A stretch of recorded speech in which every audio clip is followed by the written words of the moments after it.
Hallo zusammen, mein heutiges Thema ist die Auflösung der GmbH. Ja, können Sie das eigentlich machen? Oder machen das andere für Sie? Oder müssen das sogar andere für Sie tun? Das kläre ich heute mit Jörg. Mein Name ist Thomas Breit, Steuerberater aus Hamburg.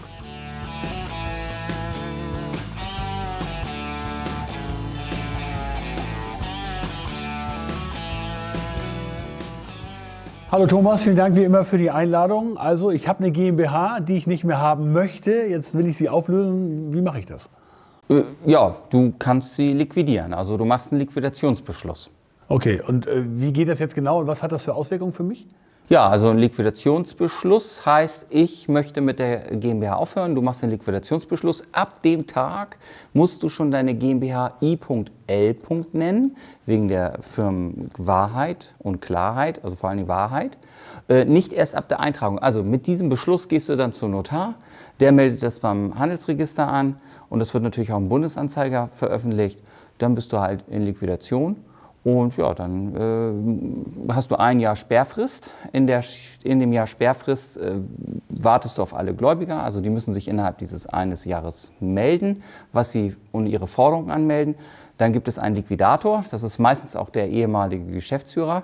Und der verteilt dann die Masse an die Gläubiger. Okay, klingt bis jetzt für mich zu einfach. Da ist doch bestimmt irgendwo ein Haken, oder? Ja, der Haken ist, es gibt ja nicht nur die Liquidation. Es gibt ja zum Beispiel auch die Verschmelzung.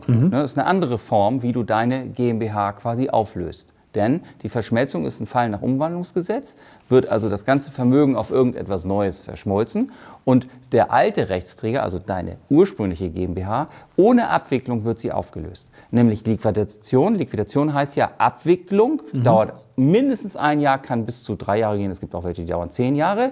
Da musst du warten, bis wirklich alles erledigt ist. Und bei der Verschmelzung ist sofort deine GmbH erloschen in dem Moment, wo die Verschmelzung eingetragen ist. Okay, sollte man das dann nur bei wirklich satten Gewinnen und hohem Vermögen machen? Oder? Ja, genau, das ist wieder ein strategischer Ansatz. Ne? Man kann nicht pauschal Liquidation sagen, per se Verschmelzung.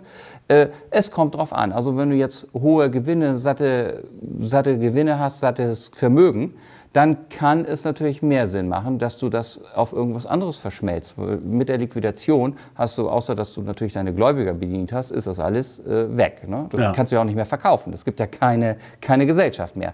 Bei der Verschmelzung, das ist ja quasi ein Tausch. Du gibst etwas weg, nämlich alles, an etwas Neues und kriegst ja Gesellschaftsanteile zurück. Damit bist du es quasi los, ist auch so ein bisschen nachfolgemäßig dann und hast deine alte Gesellschaft aufgelöst. Okay, also im Grunde erstmal ein Vorteil, aber man muss relativ viel beachten, weil es da, glaube ich, auch so kleine Fallstrecken gibt, oder Fallen gibt, in die man tappen kann. Ne? Es gibt vor allen Dingen das, aber es gibt natürlich auch nicht nur eine Lösung. Und man sollte natürlich immer gucken, warum gibt es mehrere Lösungen? Weil es auch mehrere Gründe gibt, warum man etwas macht. Und das muss man abwägen und dann entscheidet man. Und Liquidation ist in der Regel auch der schlechteste Fall. Okay, was ist denn der beste Fall? Ja, der beste Fall ist zum Beispiel die Verschmelzung. Man kann nämlich auch bei einer GmbH auf sich selber verschmelzen. Aha, okay. Auf Person, das geht, das ist total irre. Und wenn du jetzt zum Beispiel Verluste hast, dann kannst du auf einmal steuerrechtlich die Verluste für dich privat übertragen und dort auf 15 Jahre verteilt abschreiben. Damit hast du natürlich quasi deine GmbH abgewickelt, aber hast die Verluste für dich übertragen. Liquidation würde es auf gar keinen Fall gehen. Da gehen die Verluste quasi mit weg, die gehen mit runter. Okay, aber die Verschmelzung klingt jetzt auch wieder für mich zu gut, als dass sie wahr wäre. Also funktioniert das immer oder muss man da tatsächlich variieren? Verschmelzung ist auch mit einem gewissen Risiko behaftet. Und zwar bei der Verschmelzung tritt die sogenannte Fußstapfentheorie für dich ein. Wenn du die jetzt auf dich verschmelzt, dann trittst du in alle Rechte und Pflichten der GmbH ein. Okay, alles klar. Und wenn du da hohe Verbindlichkeiten oder Haftungsmassen hast oder Risiken hattest in der Vergangenheit, dann gehen die mit auf dich über. Und dann ist das natürlich, es gibt keine Haftungsbeschränkung mehr. Du hast es ja auf dich als Person verschmolzen und auf einmal, wenn dann ein Haftungsrisiko kommt, dann musst du persönlich dafür gerade stehen. Du bist in die Fußstapfen der GmbH getreten. Also da würde eine Verschmelzung wieder keinen Sinn machen. Okay, aber auch das müsste ich dann ja wieder mit dir besprechen, weil es ja wieder gestalterisch sicherlich sinnvoll ist, da nochmal drauf zu gucken, weil wenn ich mir jetzt irgendwie denke, ich löse es einfach auf und dann ist es weg, so einfach ist es dann nicht. Genau, so einfach ist es nicht. Aber wie gesagt, wenn du die Fußstapfentheorie mal siehst mit dem Risiken, du hast kein Risiko, aber du hast irgendwie auch Verlustvorträge und die willst du nutzbar machen, dann ist die Verschmelzung ganz gut. Wenn du hohe Gewinnvorträge hast und dann solltest du das auch nicht unbedingt auf dich verschmelzen, weil du dann quasi eine Zwangsgewinnausschüttung vornehmen musst.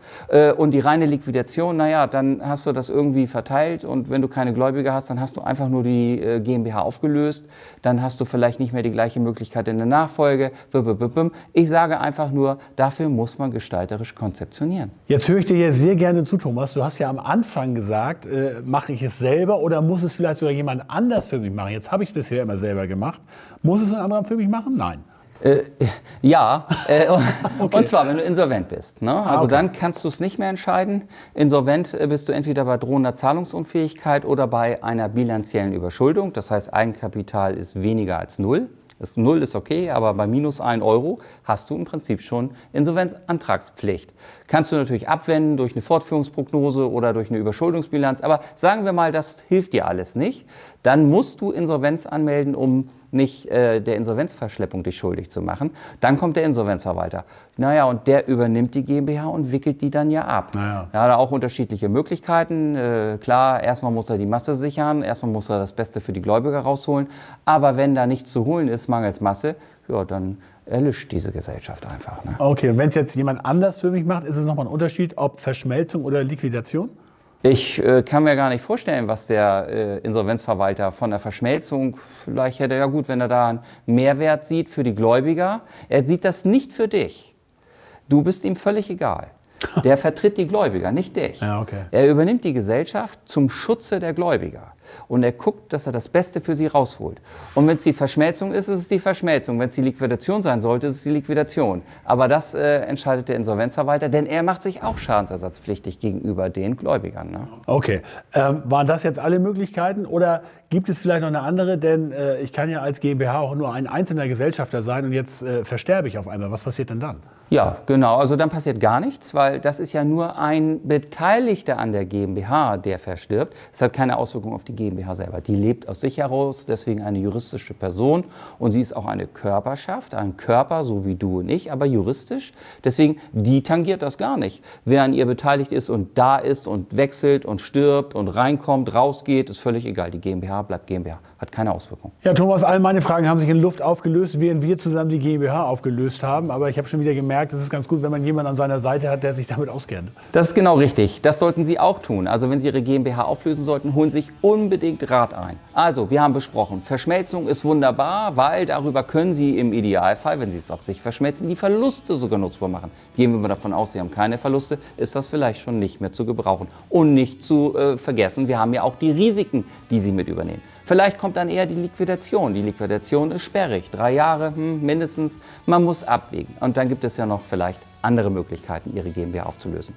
Was ein Grund gegen eine GmbH-Auflösung sein kann, ist die Pensionszusage. Haben Sie eine Direktzusage, ist es eine Steuerbombe. Haben Sie eine U-Kasse, können Sie gar nicht die GmbH auflösen. Das muss man gestalten. Wenn Ihnen das hier gefallen hat, würde ich mich freuen, wenn Sie meinen Kanal abonnieren. Dann sehen wir uns wieder. Thanks for watching.